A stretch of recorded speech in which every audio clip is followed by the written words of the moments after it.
A língua incorrupta de Santo Antônio, o martelo dos hereges. A língua do santo que tinha proclamado com tanta eloquência a palavra de Deus foi encontrada perfeitamente intacta. Embora tenha nascido na cidade de Lisboa, em Portugal, Santo Antônio é normalmente referido com o nome do local em que morreu, a cidade de Pádua, na região nordeste da Itália. A sua morte se deu a 13 de junho de 1231, quando o santo contava com apenas 36 anos de idade. Foi tão grande o luto que se mostrou por ocasião de seu falecimento e tantos os milagres realizados, que o processo eclesiástico para verificar a sua santidade não chegou a durar sequer um ano. Santo Antônio de Pádua foi canonizado em 1232 por Gregório IX, o mesmo Papa que o vira pregar e que lhe tinha dado o epíteto de Arca do Testamento, pelo conhecimento notável que exibia das Sagradas Escrituras.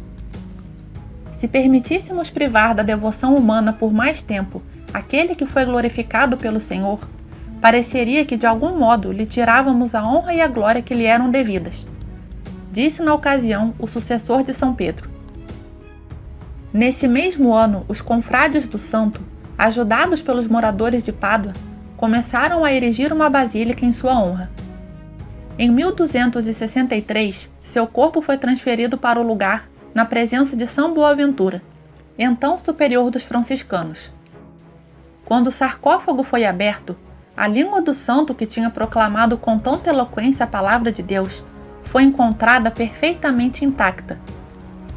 Nessa altura, uma personalidade tão venerável como o Senhor Boaventura, com todo respeito, pegou a língua do santo em suas mãos e, comovido até às lágrimas, na presença de todos os circunstantes, dirigiu-se a essa relíquia com toda a devoção nestes termos: Ó língua bendita, que sempre glorificaste o Senhor e levaste os outros a glorificá-lo. Agora nos é permitido avaliar como foram grandes os teus méritos perante Deus. E beijando-a com ternura e piedade, determinou que fosse conservada à parte, com todas as honras, como era justo e conveniente. A língua do grande pregador foi então colocada em um relicário dourado, de onde até os dias de hoje recebe a veneração de inúmeros devotos e peregrinos. O corpo de Santo Antônio foi exumado ainda 2 outras vezes, em 1350, quando seu queixo e vários de seus ossos foram colocados em relicários próprios, e há poucos anos, em 1981, por ordem do Papa São João Paulo II, quando se descobriram incorruptas também as suas cordas vocais. A incorrupção dessas 2 partes de seu corpo não deixa dúvidas sobre qual era a maior virtude de Santo Antônio, a da pregação.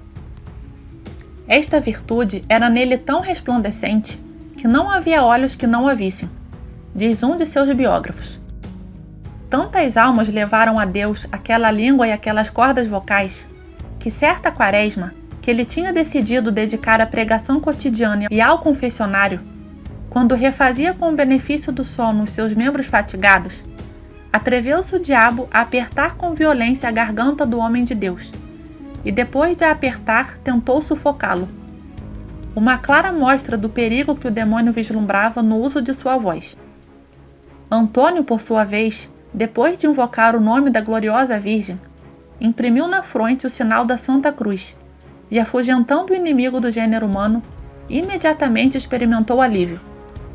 Para medir a qualidade da pregação de Santo Antônio, leve-se em conta o fato de que, às vezes, mesmo reunindo em um só lugar uma multidão de 30.000 pessoas, nem sequer se ouvia um sinal de clamor ou murmúrio enquanto ele falava.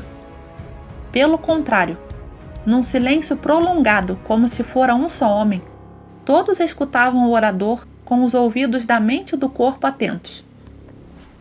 Mais importante do que isso, as palavras do frade realizavam na vida das pessoas o maior de todos os milagres, que é a conversão de coração. Depois que escutavam a sua pregação, eram tantos os homens e mulheres que corriam para o confessionário que faltavam sacerdotes para atender tanta gente. Um frade franciscano anônimo, comentando os efeitos da pregação de Santo Antônio, diz o seguinte: segundo a promessa de Cristo, Os santos quase sempre dão dele testemunho de uma forma muito mais sutil do que com a realização de prodígios visíveis.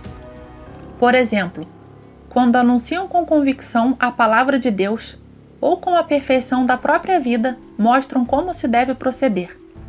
Ou ainda quando, sem deixarem de atender às súplicas que lhes são dirigidas, realizam autênticos milagres noutra esfera mais elevada. Ao procederem assim, estão como a dar vista a cegos espirituais, permitindo-lhes descobrir a verdade, ou a desobstruir ouvidos de surdos, entupidos pela obstinação, possibilitando-lhes ouvir e obedecer aos mandamentos divinos. Da mesma forma, estão a erguer às alturas das virtudes tantos trôpegos pela fatuidade de critérios e de ações, ou então a desembaraçar para uma salutar confissão certas bocas anteriormente caladas, ou a limpar leprosos da podridão contagiosa de algum mau hábito, ou a restituir tranquilidade e sossego a pessoas atormentadas pela crueldade diabólica, ou, enfim, a ressuscitar para uma vida espiritual, presente e futura, alguns a quem o veneno do pecado matara, e fizera entrar em fétida putrefação. Tudo isto são autênticos milagres, embora os descrentes, os materialistas, não considerem tais eventos dignos de admiração em confronto com prodígios materiais. No entanto, se bem que para realizar quaisquer prodígios, tanto de ordem espiritual como material, tenha de intervir a mesma onipotência divina. Aos olhos do juiz misericordioso, é muito mais importante converter um ímpio do seu pecado do que restituir-lhe a vida corporal. É isto que se pode dizer em resumo da língua de Santo Antônio de Pádua, que operou milagres muito maiores que todos os outros que ele fez, seja em vida, seja depois de sua morte. Antônio, por certo, não pode ser tido como um santo discreto. Foi ele um verdadeiro taumaturgo, a ponto de haver nos livros relacionados à sua vida uma obra dedicada tão somente à narração de seus milagres. Mesmo assim, foram a sua língua e essas cordas vocais, entre todos os membros de seu corpo, que experimentaram a incorrupção.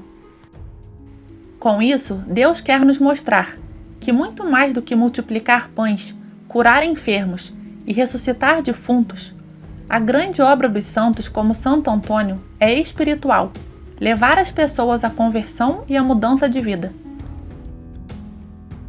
Fica para todos os devotos de Santo Antônio, portanto, esta importante lição deixada pelo próprio Cristo. Buscai em primeiro lugar o reino de Deus e a sua justiça, e todas as coisas vos serão dadas em acréscimo. Em nossas orações a este grande santo e doutor da Igreja, peçamos o que verdadeiramente nos convém, entregando a Deus a decisão última de tudo. Ele sabe o que é melhor para nós. Não é virando uma imagem de cabeça para baixo que vamos mudar a sua vontade para a nossa vida. Para falar a verdade, a oração não foi feita para mudar a vontade de Deus, mas a nossa. O que precisa ser virada de ponta cabeça não é a imagem de Santo Antônio, mas a nossa vida. Santo Antônio de Lisboa e de Pádua, rogai por nós.